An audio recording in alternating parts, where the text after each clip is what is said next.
Pagkatapos maibigay ng hari ang kanyang pagtanaw ng utang na loob kay Atan, inanyayahan pa siya ng haring Dalakitnon sa palasyo upang makisalo sa pagdiriwang si Nathaniel sa magaganap na piging sa palasyo para sa pagbubunhi ng pagkapanalo nila sa pananakop ng mga aswang.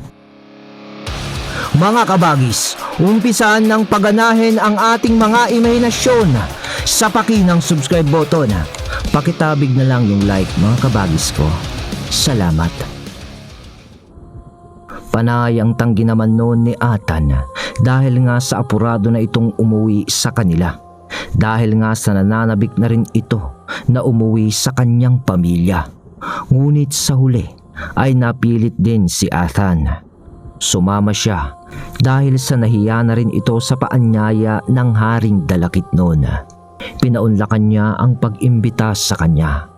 At ng araw din na yun, sa palasyo ay naganap na nga ang piging o kasiyahan para sa pagdiriwang ng mga maharlikang Dalakitnon.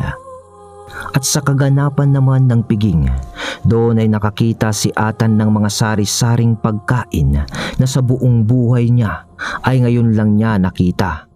Doon siya nakakita ng kanin na kulay asul at may kulay itim pa, bukod sa pangkaraniwang kanin na kulay puti.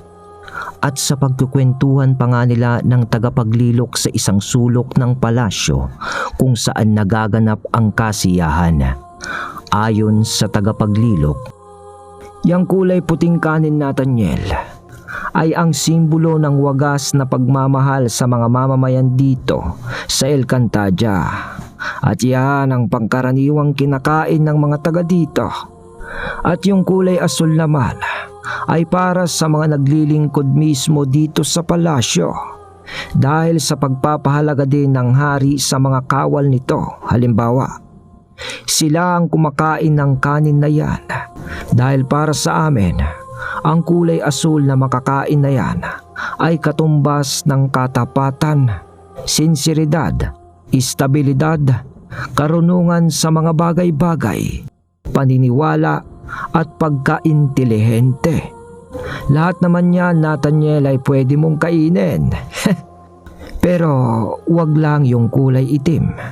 Dahil sa amin, ang kahulugan niyan ay kapangyarihan. Dahil yan ang siyang hari ng lahat ng kulay. Pero dito sa aming daigdig, hindi yan dapat makain ng tao. Dahil maske sa panaginip niya, lalo na sa pagdalaw ng isang engkantong Dalakitnon pagpasok nito sa panaginip. Bakit naman ho? Tanong ni Atan ng pasingit. Dahil oras na kinain niya ng mortal sa kanyang panaginip, sa anyaya ng Dalakitnon o kahit anong engkanto pa o kahit man mapunta ka sa lugar namin, maiiwan na ang kaluluwa mo dito sa daigdig ng mga engkanto at hindi na muling makakatawid pa ang iyong kaluluwa. Sa makatuwid, Nathaniel, patay ka na sa daigdig niyong mga tao pag kinain mo ang itim na kanin. Ganun ba? Nakakatakot naman pala kayo. Salita ni Atan dahil sa ngisi ng matanda sa pagkukwento nito. Binibiro lang kita, Nathaniel. Ikaw naman, hindi naman namin ipapakain yan sa'yo, ang itim na kanin. Hindi naman ganoon ang mahal na hari para angkinin niya ang kaluluwa mo dito. Dahil alam ko rin na may pamilya ka. Di ba? Katipan mo ang babaeng ginagabayan ni Kapwang Bulod.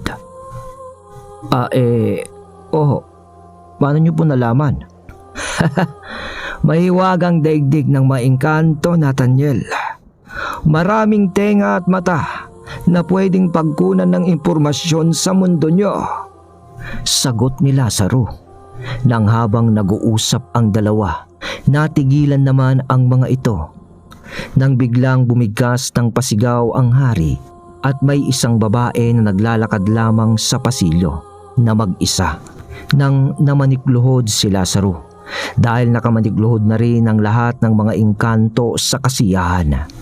At ayon kay Lazaro, ang naglalakad na babaeng yun ay ang mahal na Reyna, ang asawa ni Ginus.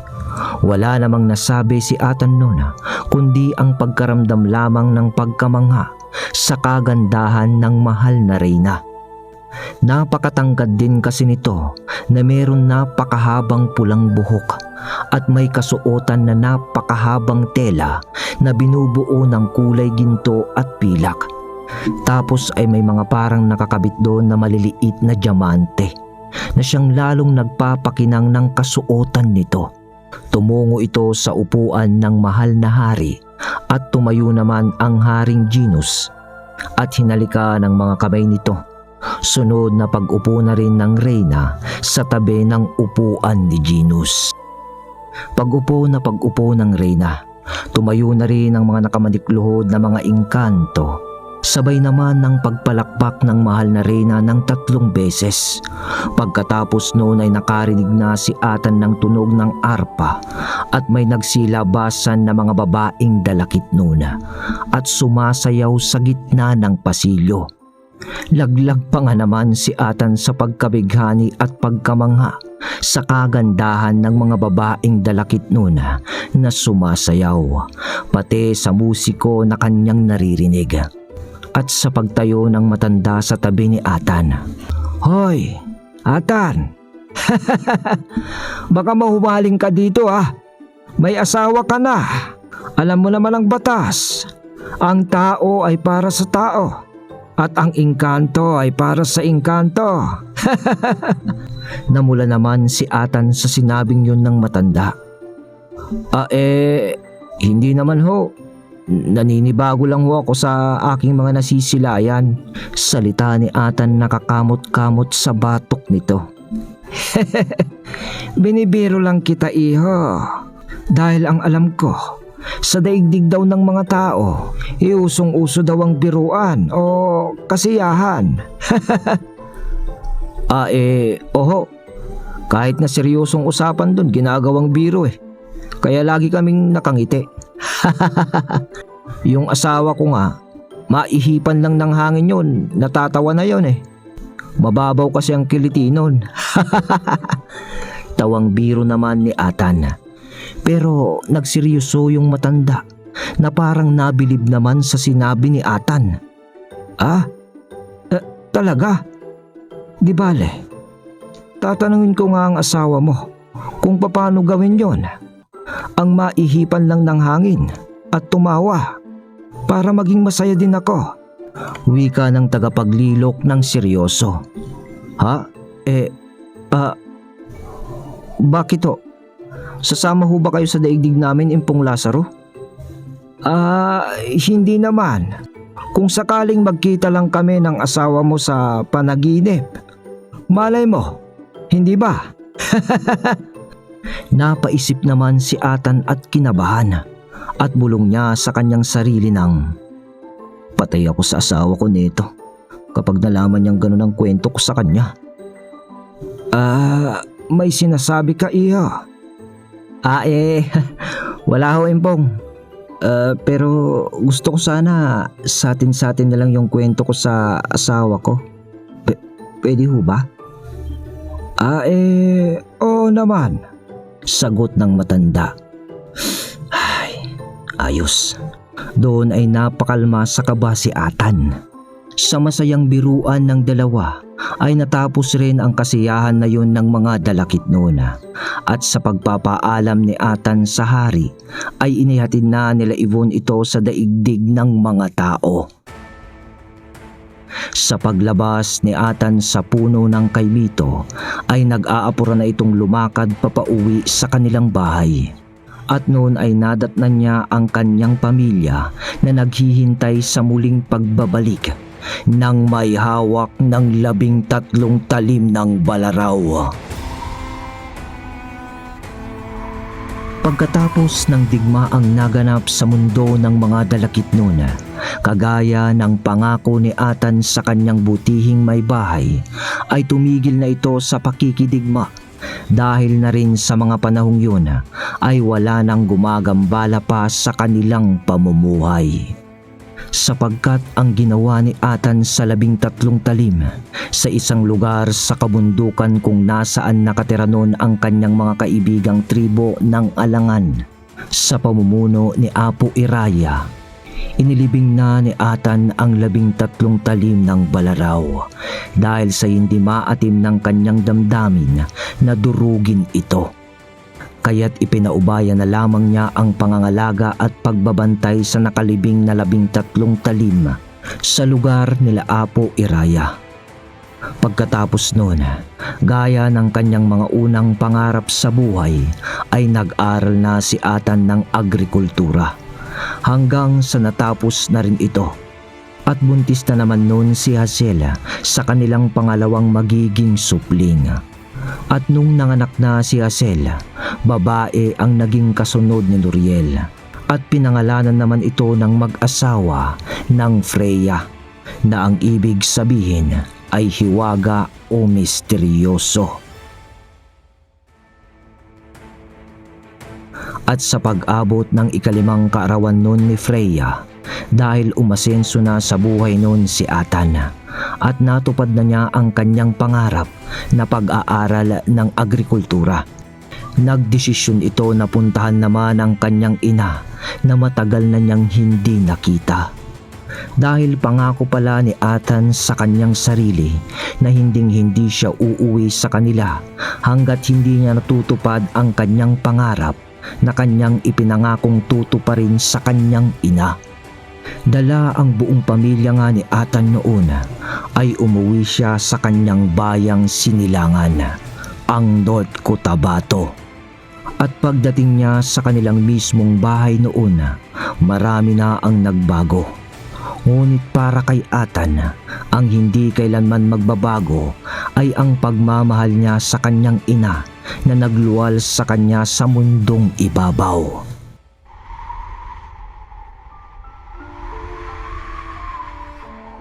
Kaya't nung nagkita sila, halos puti na ang lahat ng buhok ng kanyang ina noon.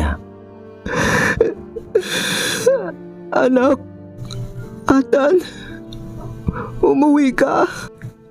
Salamat sa Diyos.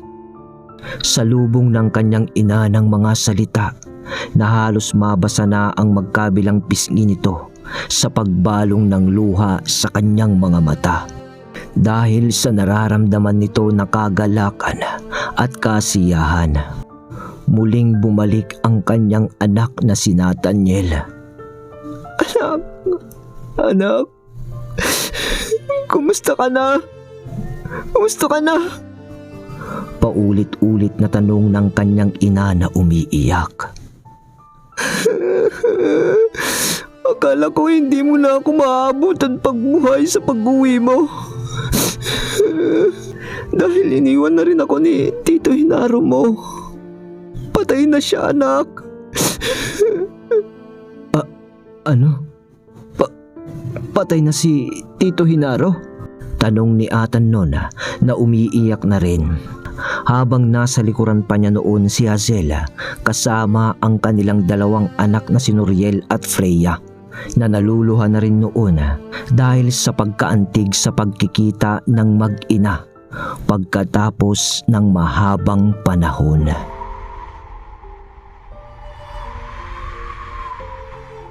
Nang mahimasmasan na ang mag-ina sa kanilang pananabik sa isa't isa, ipinakilala na ni Atan ang nabuo niyang pamilya na galing pa ng Mindoro.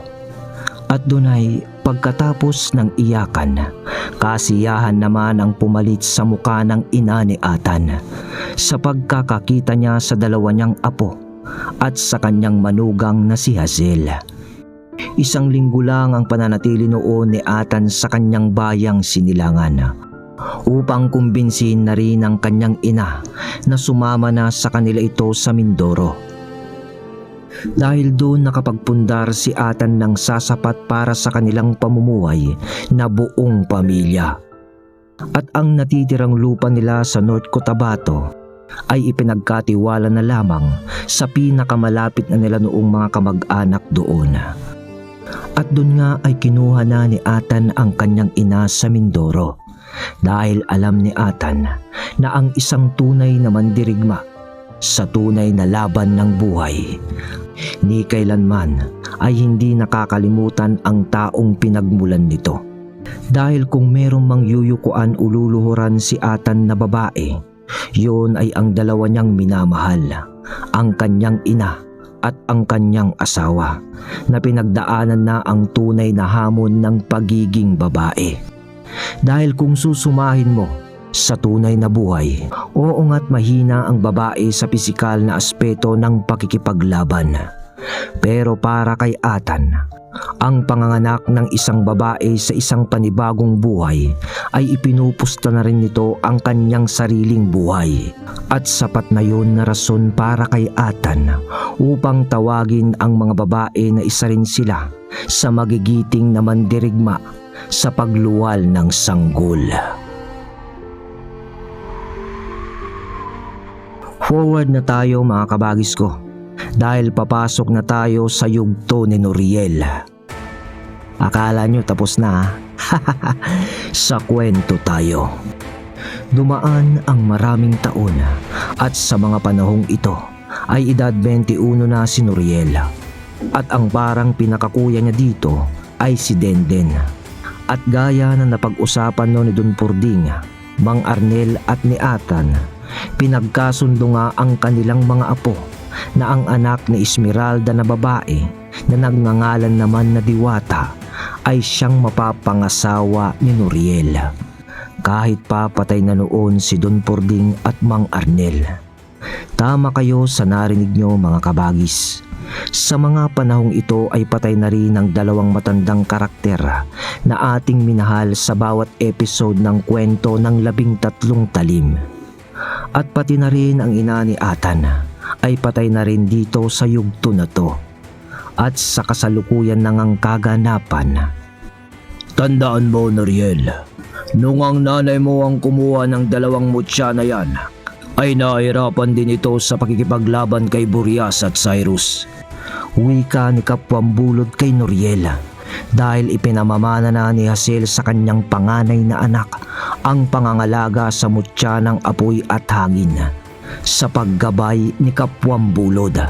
At gaya ng dati, sa puno kung saan pumasok si Hazel na sinasabing dimensyon o daan ng lugar ni Kapwambulod, kinailangan din ni Noriel na pagdaanan ang pinagdaanan ng kanyang ina bago niya makuha ang tiwala ng gabay ng hangin at apoy. At gaya ng inaasahan ng kanyang ina, nalagpasan ni Noriel ang pagsubok at nasa kanya na ngayon ang dalawang mutya at ang paggabay ni Kapwambulod. Ngunit kahit ganun pa man, ay wala pang naging karanasan si Noriel sa pakikipaglaban sa mga masasamang elemento o sa mga aswang sa mga panahong ito. Dahil tahimik na nga ang kanilang pamumuhay. Nang isang araw, malapit na ang kasal no ni Noriel at ni Diwata. 2 buwan na lang ang bibilangin para sa napipintong kasal nitong dalawa. Dahil yun nga ang napagkasunduan ng pamilya sa pamamanhikan nun nila Atan kina Esmeralda.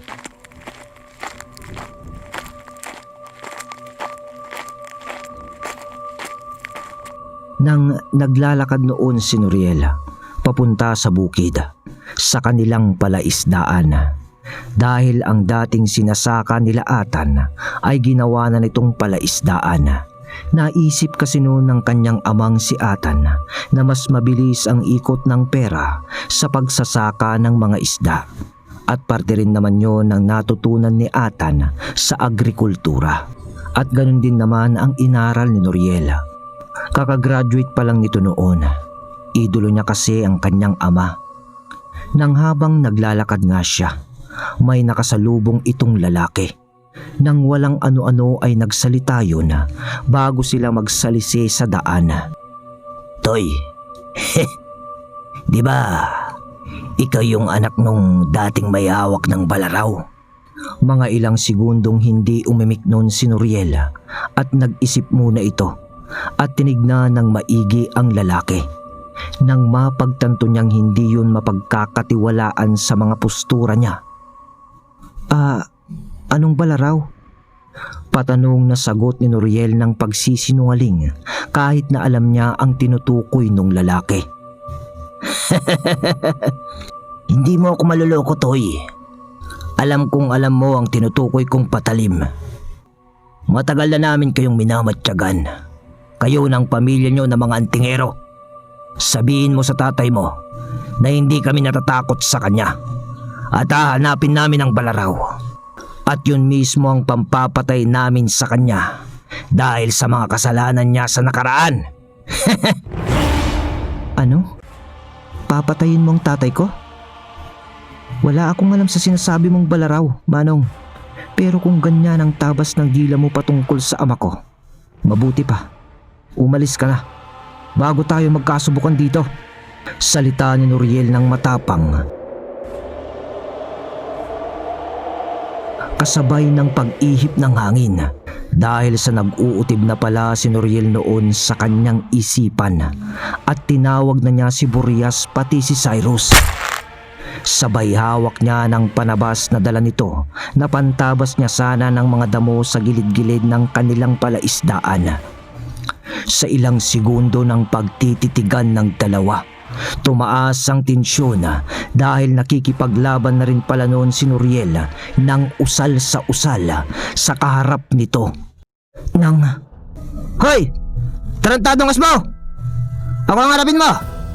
Isang boses ang bumasag sa pag-iinitan ng dalawa at nang lingunin yun ni Noriel. Ninong Timot? Si Timot iyon, ang kaibigan ni Atan. Naging ninong kasi ni Noriel yun sa binyag. Yun nga lang syempre, hanggang sa kasulatan lang dahil di rin pumunta ito sa simbahan. Walang yakang asbo ka? Pati itong inaanak ko, papatulan mo pa? Ako ang harapin mo, mababang uri ng aso. Salita ni Timot habang papalapit ito sa lalaking kagirian ni Noriel. Makalumang gabunan. May araw din kayo! Salita nung lalaki, sabay alis na nito. Mukhang natinag siya kay Timot, ngunit pinahabulan ng salita yun ni Timot. Ulol! Pasalamat ka! At hindi masyadong mainitin na ang ulo ng kumpare ko sa mga kagaya nyo. Kung hindi, lusaw agad kayo dito sa lugar na to. Lumingon lang naman ng konti noon ng lalaki sa paglayo nito sa dalawa at ngumisi, sabay dura sa lupa. Sabay alis na rin. Doon ay tinanong naman ni Noriel ang kanyang ninong. Nong, sino ho yun? Di ko kilala, pero kilala ko ang lahi nila. Mga asbo ang mga yon, anak. Mag-iingat ka dahil marami pa rin natitirang mga kalaban ng iyong ama sa paligid na nagnanais na makuha ang balaraw. Bigkas ni Timot. Nang umabot na nga sila sa palaisdaan, nandun pala na naghihintay si Atan. Doon ay ikwinento ng dalawa ang nangyari. At sa unang komento ni Atan, ano? Asbo? Huwag lang nilang kakanti ng pamilya ko. Dahil kapag nangyari yun, huhukayin ko ang matagal nang nakalibing na kahapon. Sambit ni Atan. Alright, yon mga kabagis ko, ang galing. Natawa naman ako sa una nito, kaso naantig din ako sa pagkikita ng mag-ina. At nasa yugto na tayo ni Noriel. Pero syempre, nandyan pa rin ang kanyang ama na si Nathaniel. Kaya't abangan ang mga susunod na kabanata nito. Akala ko nga makikita na natin sa ating kaisipan ang kakayahan din ni Noriel. Pero yun, dumating si Ninong Timot eh. Shoutout na tayo mga kabagis ko, medyo marami-rami to. Kaya makinig para mapakinggan nyo ang inyong pangalan mga kabagis ha. Shoutout po kay Charlotte Abunales. Shoutout po sa family Agbayani from Sapang Palay, Bulacan. Diyan ba yung may farm ng hito, kabagis? Baka naman. Paltat, naggimas. Joke lang ha. Shoutout po kay Josephine Takano. Shoutout din po kay Ronjin from Paniki, Tarlac. Shoutout din po kay Ems World Vlog from Hong Kong. Pero sa Pinas, taga Matag-Ob Ormoc, Leyte. Shoutout din po kay Johnny Albiar from Saudi Arabia. Shoutout din po kay JV ng Davao. Shoutout po sa Arminton family. Shoutout po kay Jeneline Bandong. Pinapa-shoutout ka po ng iyong asawa. Shoutout din po kay Emperador at kay Sabelo from Kabangkalan, Negros Occidental. Shoutout din po kay Lilia Punsalan. Shoutout din po kay Julie from Gate 2, Taytay, Rizal. At yung mga kaibigan niyang si Sally, Ellie, Mirna at Vicky. Ayun, happy listening po. Shoutout din po kay Sir Eddie ng Tagig. Shoutout din po kay Dino Luceno at sa asawa niyang si Jessa Dungon. Shoutout din po kay Stephanie Tan. Shoutout din po kay Ruel Pedrera at sa kanyang asawa na si Crizel Joy Villar Pedrera. At sa dalawa niyang anak na si John Ray Pedrera at kay Raven Pedrera. So ayun mga kabagis o kapatid ko, sana ay narinig nyo ang inyong pangalan. Gusto ko rin yon dahil yan yung isang paraan din na kahit konti ay maipadama ko sa inyo ang pasasalamat ko sa inyong pakikinig sa ating channel. Salamat sa suportang tunay.